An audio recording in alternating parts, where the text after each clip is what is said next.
नागरिक उन्मुक्ति पार्टी र नेपाल सद्भावना पार्टी बीच एकीकरण भएको छ। जनकपुरधाममा आइतबार दुवै दलले कार्यक्रम गरी एकीकरण घोषणा गरेका हुन्। कार्यक्रममा नागरिक उन्मुक्त पार्टीका संरक्षक तथा नेता रेशम चौधरीले मधेसवादी दलहरूले आफूलाई धोका दिएको आरोप लगाउनु भएको छ। उहाँले मधेस थरुहट आन्दोलनका राजबन्दीको रिहाईका लागि मधेसवादी दलहरूले प्रयास नगरेको पनि आरोप लगाउनुभयो।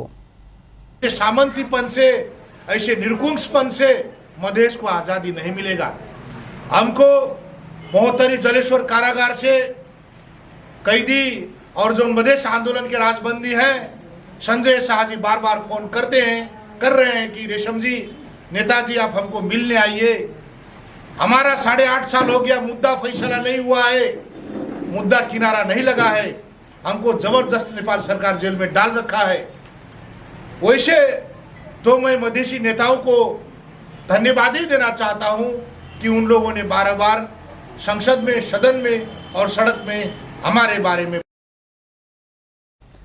नेता चौधरीले आफूलाई जनकपुर धाम आउन नदिनका लागि मधेसवादी नेताहरूले प्रतिबन्ध लगाउने प्रयास गरेको समेत आरोप लगाउनुभयो। उहाँले आफूले मधेसको आन्दोलनका लागि लड्दा 8.5 वर्षमा जेलमा बस्नु परेका समेत बताउनुभयो। से 8.5 साल जेल में गए। मैं 8.5 साल जेल में बैठा केवल थरुहट के लिए नहीं, मधेश के लिए भी। और इसी मधेश आंदोलन के लिए हम जेल गए, लेकिन हमने देखा मधेश में बैठे हुए विभिन्न राजनीतिक दल में रहे हुए वो नेता लोगों ने हमको उतना स्वीकार नहीं किया। नेता चौधरीले अबको निर्वाचनमा मधेस प्रदेशमा अत्याधिक मतले जितेर मधेस सरकारको नेतृत्व गर्ने पनि दावी गर्नुभयो।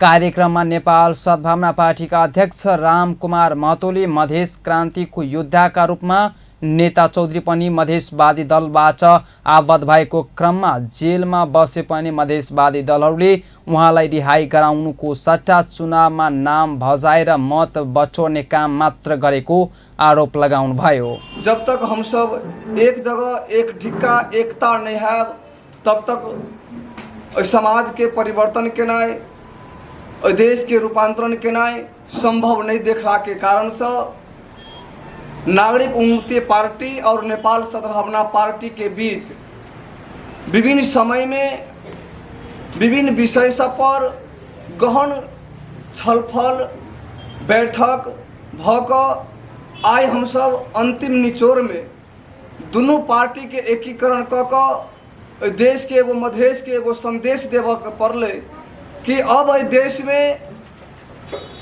मात्र एक विकल्प तो नागरिक उन्मुक्ति पार्टी ही एक विकल्प है। से सोच के साथ दोनों पार्टी के हम सबै एकीकरण। अध्यक्ष महतोले अहिलेको नागरिक उन्मुक्ति थारूहरूको हक हित मात्र होइन, मधेसी जनताको उन्मुक्तिका लागि समेत सक्रिय रहेको कारण आफूहरू एकीकरण गरेको बताउनु भएको छ।